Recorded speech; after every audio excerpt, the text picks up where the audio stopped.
এইটা আমাদের আরেকটা অনুসিদ্ধান্ত। এই জন্য আমরা আমাদের ঘোষণাপত্রে বলেছি যে মুক্তিযুদ্ধ এবং ধর্মকে আমরা বিতর্কের ঊর্ধ্বে রাখবো, এটা নিয়ে রাজনীতি করব না। তো প্রথম কথা হচ্ছে যে আপনার প্রতিষ্ঠাবার্ষিকী উপলক্ষে আমাদের 5টা বছর, যদিও বয়সে 5 বছর হয়েছে, কিন্তু বাংলাদেশের যে বাস্তবতাটা ছিল আপনার গত ফ্যাসিবাদী আমলে, সেখানে আমরা তো আসলে মন খুলে কাজ করতে পারি নাই, স্বাধীনভাবে নিরাপত্তার সাথে কাজ করতে পারি নাই। তো কাজ করবার পরিবেশ যদি বিবেচনা করেন তাহলে আমাদের বয়স কিন্তু আসলে 9-10 মাস। আমাদের গত 5 বছরের পথ চলাটা এমন ছিল, কোনো কোনো সকালে আমি নিজে 11 বার ভেন্যু চেঞ্জ করেছি একটা প্রোগ্রাম করবার জন্য। এবং চিন্তা করে দেখতে পারেন যে 11 বার ভেন্যু চেঞ্জ করবার পরে যেটা হয়েছে, প্রথম ভেন্যুতে প্রায় 4 শতাধিক মানুষ ছিলেন, শেষে আমি 25-30 জনকে নিয়ে মিটিং করে চলে আসছি। এবং আমার বক্তব্য চলাকালে আমি দেখছি যে রাস্তা ধরে আপনার পুলিশ র্যাবের গাড়ি আসতেছে, যেহেতু একটু ঘুরে আসতে হবে, আমাদের নেতাকর্মীরা নিরাপদে চলে যেতে পেরেছেন। তো সেই বাস্তবতায় আসলে আমরা খুব স্বাধীনভাবে দল গুছানোর কাজ করতে পারি নাই। কেন্দ্রীয় অফিসে আমরা যখন মিটিং করছি, আপনার ডিজিএফআই, এনএসআই, এসবি, ডিবির লোকজন অস্ত্রসহ এসে প্রত্যেক উপস্থিতিকে আপনার ইন্টারোগেট করছে, আইডি কার্ড দেখতে চাইতো, ফোন নাম্বার দেখতে চাইতো। তো এরপরে বোঝেন যে এই মানুষটা বাংলাদেশে হাসিনার আমলে বাস করছে, ডিজিএফআই তার ছবি তুলে নিচ্ছে, তার ফোন নাম্বার, আইডি কার্ডের কপি নিচ্ছে, এই লোকটা আসলে আমার দলের অফিসে আর কোনোদিন আসবে কিনা। তো সেই বাস্তবতাতেও আমাদের 34-35টা জেলাতে আমরা কমিটি করেছি, আমাদের প্রায় 200 উপজেলাতে কমিটি আছে এখন। দেশের বাইরে যেখানে প্রবাসীরা থাকেন সেখানে 11-12টা দেশে আমাদের কমিটি আছে এখন। তো এই সব কিছু মিলে আমরা চেষ্টা করছি বাংলাদেশে গত 5 বছর ধরে আমাদের যতটুকু সম্ভব ছিল দলটা তৈরি করা। দ্বিতীয় যে কাজটা আমরা গত 5 বছর ধরে করবার চেষ্টা করেছি সেটা হচ্ছে বাংলাদেশে একটা তৃতীয় ধারার রাজনীতি, বংশীয় রাজনীতির বাইরে এসে করবার একটা আকাঙ্ক্ষা আমাদের মধ্যে অনেকদিন থেকে আছে।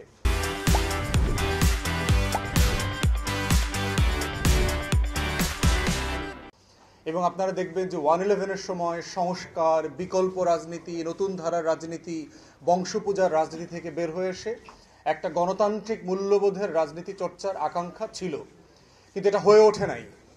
তো আমরা 2019 সালে একটা প্ল্যাটফর্ম করলাম জন আকাঙ্ক্ষার বাংলাদেশ নামে, বুঝবার জন্য যে আসলে সেই আকাঙ্ক্ষাটা কি। আমি শুধু বলছি আমার খিদা লেগেছে, আমার খিদা লেগেছে, কিন্তু আসলে আমি কি খেতে চাই সেটা আমি আসলে জানি না।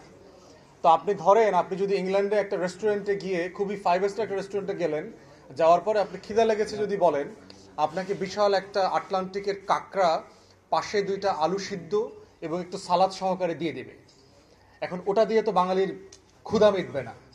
তো এই জন্য আসলে আমার রাজনীতির ক্ষুধাটা কি, এই ক্ষুধাটা বোঝবার জন্য আমরা 2019 থেকে 20 একটা বছর জন আকাঙ্ক্ষার বাংলাদেশ নামের একটা প্ল্যাটফর্ম দিয়ে 1200-র উপরে মিটিং করেছি সারা বাংলাদেশে এবং বিদেশে।